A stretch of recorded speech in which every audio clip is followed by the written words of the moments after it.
Union পরিষদের সাবেক member এবং মোগলাহাট ইউনিয়ন বিএনপি সাধারণ সম্পাদক।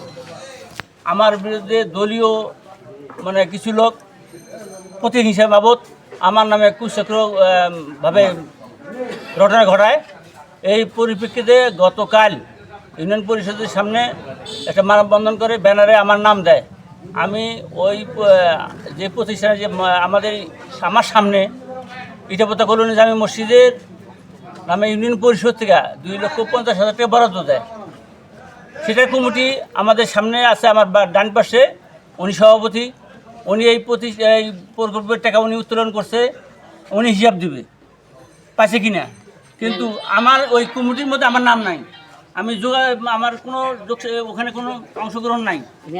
ইউনিয়ন পরিষদের আমি মেম্বারও না বর্তমান, কিন্তু আমার নাম দিয়া মিথ্যা অপবাদ চুরি খাতা আমার নাম দিল, এইটি আমার মান ক্ষুণ্ণ করছে। এই জন্য আমি প্রতিবাদ সমাবেশ করলাম। সম্মেলন করলাম। সভাপতি বলুন। আসসালামু আলাইকুম। ওই বসিতে কি পাইছেন? ওটি কত টাকা পাইছেন? বুঝা পাইছেন? 2 লক্ষ 2.5 লক্ষ টাকা বাজেট আমরা ইনশাল্লাহ পাচ্ছি। হ্যাঁ, কত পাইছেন? কি করছেন ওটি? ওটা দিয়ে কাজ শুরু করছি। সম্পূর্ণ টাকা হ্যাঁ, সম্পূর্ণ টাকায় পেয়েছি। এই কাজ করছি। আমাদের তো যাইতে দেন ভাই, সুজন ভাই, এই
গাড়িটা একটু আগে নেও একটু সামনে নেও গাড়িতে, এইখানে দাঁড়ান।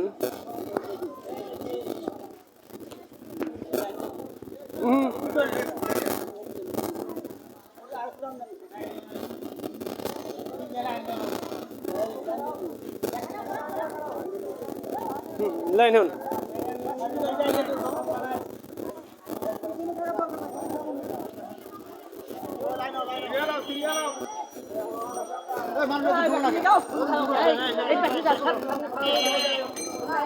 সবাই সামনে দেখেন একটু।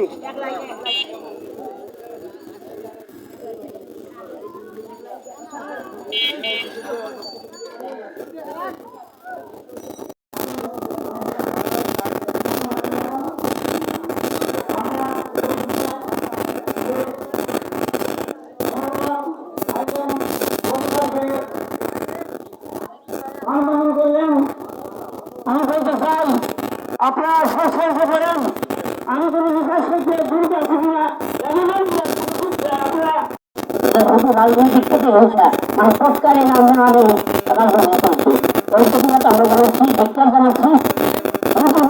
নিকটে আমরা সরকার চাই এবং যারা এই প্রতিহিংসা শুরু করে দিচ্ছে ভোগলাডি উপর, তাতে মনে হয় ভোগলাডি একটা থাকবে, কিন্তু আর সারা ইউনিয়নের মানুষের অধিকার পাবে না, ক্ষতিপূরণ পাবে না। এই জন্য তারা খুবই হিংসাবশত এই হিংসামূলক কার্যকলাপ চালাচ্ছে। এর প্রতিবাদ ব্যবস্থা জানাচ্ছে, তাদের বলতে কিছু পারে না। কিন্তু পরিষ্কার মানুষের জন্য সমান অধিকার সবাই করতেছে, সমান সবাই আমার পরিবর্তন করতেছে। তারা রাজস্ব কায়ন করে এবং রাজস্ব কায়ন করে ওই তাহলে তাদের বিএনপি হতে পারে, এটা আমরা এটা যেমন থাকে না, এটা মন্ত্রী কাছে আপনারা